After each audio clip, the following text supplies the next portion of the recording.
Imagine viver em uma sociedade onde seu jantar favorito contém veneno suficiente para exterminar uma aldeia inteira, onde até pouco tempo atrás, os mortos não iam embora. Eles ficavam com você, debaixo da sua própria casa. Essas pessoas existem. Eles são os Quripaqa e estão escondidos nas profundezas da Amazônia. Um povo que transforma veneno em alimento, que pune os erros com dor real usando insetos e plantas que queimam a pele, e onde até mesmo o amor está sujeito a regras que os obrigam a procurar um parceiro fora de sua própria tribo, porque dentro dela, todos são considerados irmãos de sangue. Para eles, a selva não é um lugar, mas um ser vivo que observa, pune e tem memória. Acomode-se, dê um like e abra bem os olhos, porque neste vídeo do Mundo Sem Censura, vamos entrar em um dos territórios mais desconhecidos e extremos do planeta e descobrir como se vive quando é a selva que decide as regras. Vamos começar. Estamos em uma das regiões mais isoladas do planeta, no coração da Amazônia, numa fronteira que não aparece nos mapas turísticos, entre a Colômbia, a Venezuela e o Brasil. Aqui os rios não são azuis, são negros, escuros, densos, como se arrastassem séculos de história em silêncio. Esta é a bacia do Alto Rio Negro, um território onde a selva não se abre. Ela se fecha, onde avançar alguns quilômetros pode levar dias, e onde sair nem sempre é uma opção. A extensão desta região é difícil de compreender. Milhares de quilômetros de vegetação contínua, sem estradas, sem cidades, sem barulho, apenas árvores, água e vida que não quer ser encontrada. Oficialmente, essas zonas aparecem como pouco habitadas. Tão pouco habitadas que ainda se acredita que existam tribos que não foram contatadas. Mas, na verdade, aqui vive gente, há séculos, adaptada a um ambiente que não perdoa erros. Os Quripaqa são um desses povos, um grupo de origem arauáca que aprendeu a sobreviver em um dos ecossistemas mais exigentes do planeta. Mas sobreviver aqui não é apenas uma questão de alimento, é uma questão de compreensão. Porque para eles, a selva não é um ambiente, é uma presença. Um sistema vivo, com vontade, com memória e com regras. Regras que não estão escritas, mas que são cumpridas. A selva observa, a selva reage e a selva castiga. Para eles, cada decisão tem consequências, cada erro deixa marcas e cada ação pode alterar o equilíbrio. Por isso, seu modo de vida não é estranho para eles. Tudo o que fazem tem um sentido dentro desse sistema invisível. Inclusive aquilo que para nós resulta inquietante, como sua relação com a morte. Durante gerações, os Quripaqa não separavam os vivos dos mortos. Algo que talvez tenha muito a ver com o fato de que um de seus principais alimentos era um veneno letal, capaz de aniquilar toda uma sociedade. Um veneno que logo você conhecerá. Por isso, para eles, não existia uma fronteira clara entre a vida e a morte. Quando alguém falecia, não era levado para longe, não era abandonado. Ficava dentro da própria habitação, sob o chão da maloca, a casa comunitária onde toda a família convivia. Dormiam sobre eles, cozinhavam sobre eles, viviam sobre eles, não como um ato macabro, mas como uma forma de continuidade. Para eles, a morte não era uma ruptura, era uma transformação. O corpo desaparecia, mas a presença permanecia, e essa presença protegia, guiava, observava. Viver sobre os ancestrais não era estranho, era necessário. Era uma forma de manter o equilíbrio entre o visível e o invisível. Hoje, muitas dessas práticas mudaram. A influência externa modificou parte dessas tradições, mas não completamente. Alguns relatos locais sugerem que em zonas mais isoladas, certos costumes não desapareceram totalmente, e que ainda existem comunidades onde a relação com os mortos continua sendo muito mais próxima do que imaginamos. Isso não é anunciado, não é mostrado, mas também não foi esquecido.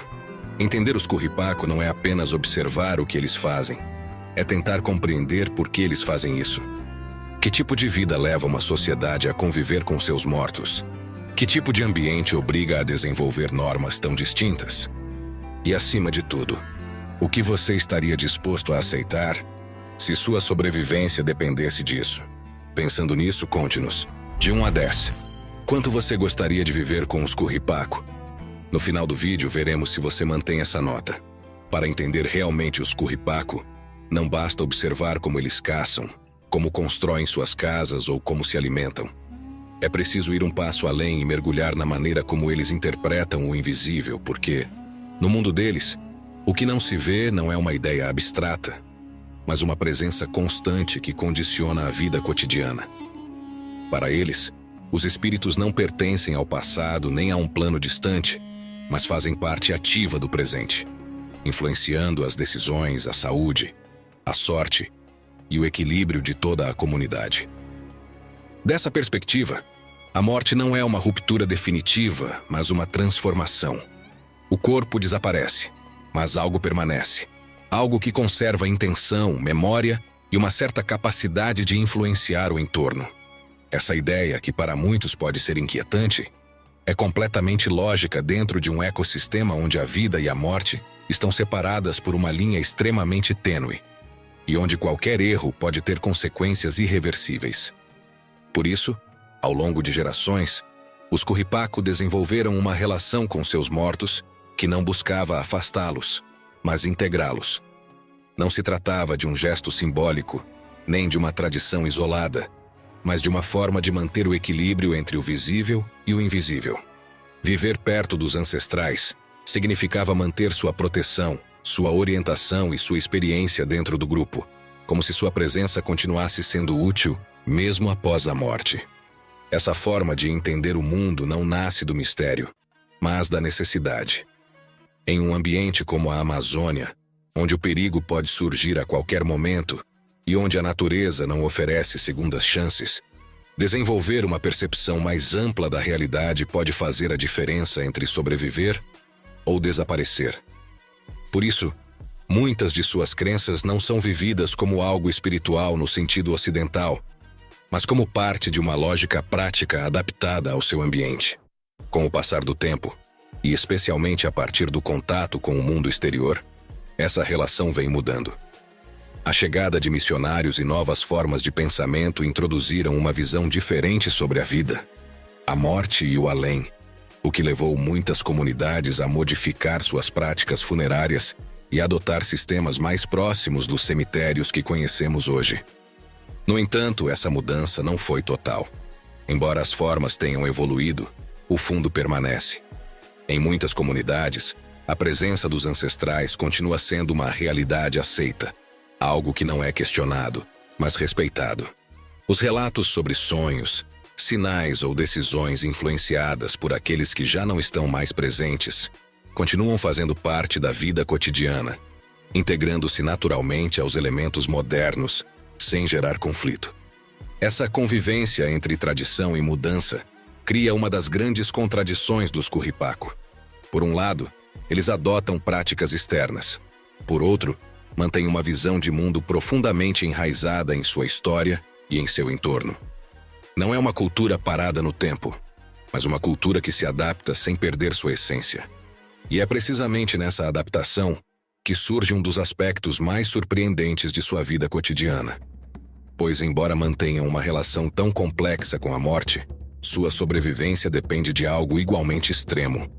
Algo que faz parte de sua rotina diária e que, no entanto, poderia matá-lo se não fosse manejado corretamente.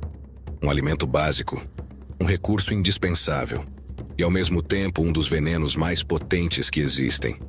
E é que, no centro da alimentação dos Curripaco, há um elemento que, por si só, define sua forma de entender a sobrevivência: a mandioca selvagem.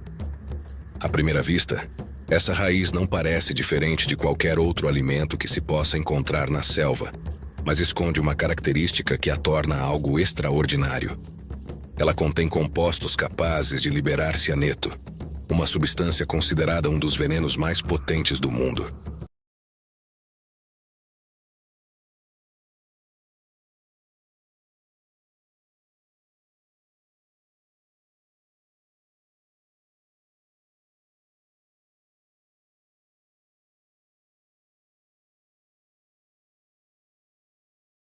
Em quantidades muito pequenas, pode ser letal para um ser humano adulto, pois bloqueia a capacidade do corpo de utilizar o oxigênio no nível celular. Basta uma dose de apenas alguns miligramas por quilo de peso para causar a morte em questão de minutos. Isso significa que uma quantidade relativamente pequena, do tamanho de uma colher de sopa, poderia ser suficiente para causar a morte de centenas de pessoas se fosse distribuída de forma letal. E, no entanto, para os curripaco, o cianeto faz parte da base de sua alimentação diária. Isso, visto de fora, pode parecer incompreensível. Basear a alimentação em um produto potencialmente letal parece uma contradição impossível, mas dentro de seu contexto tem uma lógica clara. Nesta região, nem todos os recursos são seguros ou constantes. Por isso, a mandioca selvagem oferece uma vantagem fundamental. É abundante, resistente e altamente energética. Como você verá, o problema não é o alimento em si, mas o conhecimento necessário para torná-lo seguro. Esse conhecimento é o que faz a diferença entre a vida e a morte. E é muito provável que esse aprendizado não tenha sido imediato nem simples. Durante gerações, esse processo teve que ser aperfeiçoado até atingir o nível de precisão que eles dominam hoje. A preparação da mandioca selvagem não é um simples processo culinário, mas uma técnica complexa que requer precisão absoluta. Primeiro, a raiz é descascada e ralada, até obter uma massa úmida. A partir daí começa a etapa mais crítica, a eliminação do veneno.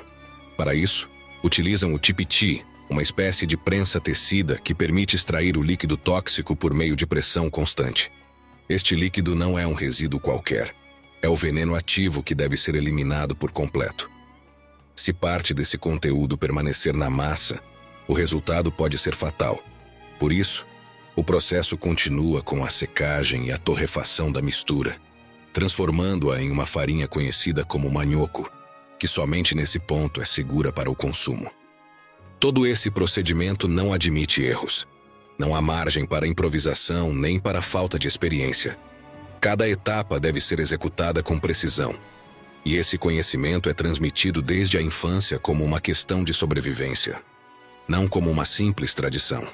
O que é realmente surpreendente não é apenas o fato de consumirem esse alimento, mas de terem transformado um veneno na base de sua estabilidade. Eles aprenderam a dominá-lo, a neutralizá-lo e a integrá-lo em sua vida cotidiana, a ponto de ele deixar de ser percebido como um risco constante. E aqui surge uma das maiores contradições de sua cultura. Eles dependem de algo que poderia matá-los. Eles confiam em um processo que não permite falhas. E construíram todo um modo de vida em torno desse equilíbrio. Agora a pergunta é inevitável. Se você tivesse que comer todos os dias algo que sabe que, se mal preparado, pode acabar com você, você faria isso sabendo que um erro pode ser o último? Será ótimo ler sua resposta, porque o que vem a seguir demonstra que esse não é o único limite que eles aprenderam a ultrapassar. Se há algo que separa completamente a percepção dos curripaco da maioria das sociedades, é sua relação com a comida. E não apenas por alimentos como a mandioca selvagem, mas pela forma como eles a entendem. Para eles, o conceito de alimento é muito mais amplo e menos seletivo do que na maioria das sociedades modernas. Um dos exemplos mais marcantes são as larvas de mojojói, uns vermes grandes e brancos que se desenvolvem no interior de certas palmeiras. Para um ocidental, sua aparência pode ser desagradável, até mesmo difícil de olhar. No entanto, para eles é um alimento muito valorizado, rico em gorduras e nutrientes essenciais, especialmente importante em momentos em que a caça escasseia. Essas larvas podem ser consumidas de diferentes maneiras. Às vezes são comidas vivas, logo após serem retiradas do tronco, e outras vezes são levemente assadas no fogo. Quem já as provou costuma descrever seu sabor como algo parecido com manteiga ou coco, o que demonstra até que ponto a percepção do alimento depende mais da cultura do que do próprio produto. Se tudo isso está te surpreendendo, curta agora mesmo. É a melhor maneira de saber que esse tipo de história te interessa. Outro caso interessante é o das formigas e cupins, que são coletados em grandes quantidades durante certas épocas do ano, especialmente na estação chuvosa. Uma vez coletados, são torrados e consumidos como se fossem pequenos lanches, fornecendo proteínas e energia de forma rápida e eficiente. Para eles não é algo estranho, mas uma solução lógica dentro de seu ambiente. Esse tipo de alimentação não responde a uma necessidade extrema, nem à falta de alternativas, mas a um profundo conhecimento da selva e de seus recursos. Eles sabem o que comer, quando fazê-lo e como aproveitar ao máximo. Na selva, a diferença entre nojo e alimento não está no objeto, mas no olhar. Agora vou te fazer uma pergunta simples. Você seria capaz de comer algo assim? Ou talvez já tenha comido? Deixe sua resposta nos comentários. Além da comida ou da sobrevivência, os Quripaqa mantêm regras que certamente seriam controversas para boa parte do mundo, mas que todos conhecem e respeitam, porque delas depende a estabilidade do grupo. Uma das mais importantes é a exogamia, uma norma que obriga a buscar um parceiro fora do próprio clã. Tudo isso ocorre porque, dentro da comunidade dos Quripaqa, todos os membros são considerados de alguma forma como parte da mesma família. Isso significa que as relações dentro do grupo são proibidas, não por imposição externa, mas por uma lógica interna que busca evitar conflitos e fortalecer alianças com outros grupos. Essa prática tem uma consequência direta. As relações não são apenas pessoais, mas também sociais. Formar um casal implica criar laços entre comunidades, gerar cooperação e garantir uma rede de apoio mais ampla. Não se trata apenas de amor, mas de equilíbrio. Quebrar essas regras significaria não apenas um erro individual, mas uma ameaça para o grupo. E em um ambiente onde a sobrevivência depende da cooperação, qualquer desequilíbrio pode ter consequências importantes. Em uma sociedade tão diferente daquela que conhecemos, quando falamos de normas, surge outra questão. O que acontece quando alguém as quebra? Entre os Quripaqa, não existem prisões, tribunais, nem sistemas de justiça como os conhecemos. No entanto, isso não significa que não haja consequências. A punição existe, mas sua função não é isolar nem excluir, e sim corrigir. Não se busca afastar o indivíduo do grupo, mas reintegrá-lo, devolvê-lo ao equilíbrio que foi rompido com sua ação. Em alguns casos, essas correções podem envolver o uso de elementos naturais, como insetos ou plantas que provocam dor física intensa. Não se trata de violência sem sentido, mas de uma forma de tornar visível o erro por meio do corpo, de transformar uma falta em uma experiência que não se esquece facilmente. Por exemplo, em algumas comunidades utilizam-se espécies de formigas com picadas especialmente intensas, como as conhecidas formigas-bala, consideradas entre as mais dolorosas do mundo. Sua picada provoca uma sensação descrita por quem já a sofreu como uma descarga elétrica que percorre todo o corpo, acompanhada de uma dor aguda que pode durar várias horas.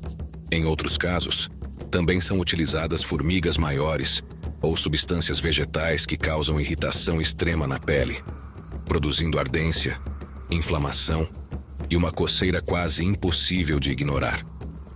Esse tipo de punição não visa causar dano permanente, mas gerar uma experiência física intensa o suficiente para que o erro não se repita. A dor, nesse contexto, atua como uma forma de aprendizado direto, difícil de esquecer. Visto de fora pode parecer duro ou até mesmo excessivo, mas dentro de sua lógica, tem um propósito muito claro. Não se trata de humilhar nem de punir por punir, mas de corrigir e restaurar o equilíbrio dentro do grupo. Essa abordagem reflete uma ideia-chave em sua forma de entender a comunidade. O indivíduo não está separado do grupo. O que um faz afeta a todos. E por isso, quando alguém quebra uma regra, não deve apenas assumir a responsabilidade, mas também corrigi-la. É uma forma de justiça direta, sem intermediários, onde a responsabilidade é imediata e visível. E aqui a pergunta muda um pouco.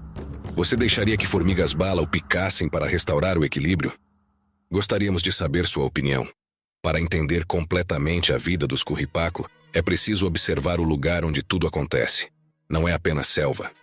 É um tipo de selva muito específico, marcado por rios de águas escuras, como o Rio Negro ou o Guainia.